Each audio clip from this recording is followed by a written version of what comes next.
ஏய் நீ பயப்படாம இரு, நான் இருக்கேன். வக்கீலுக்கு கூப்பிட்டுருக்கேன், வந்துடுவார். ஓ, அவன் பண்ணலன்றதெல்லாம் அப்புறம் வாயை திறந்து பேச சொல்லு. சார் அவன் பேசுனது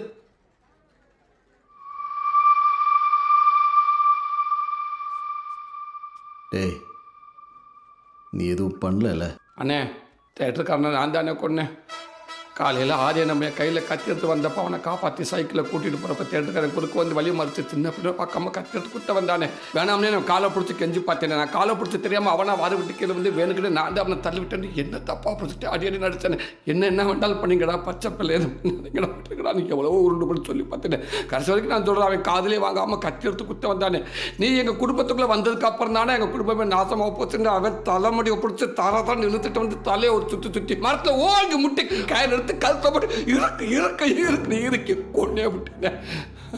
உன்னையும் கொல்லணும்னு நினைச்சேனே, முடியலண்ணே.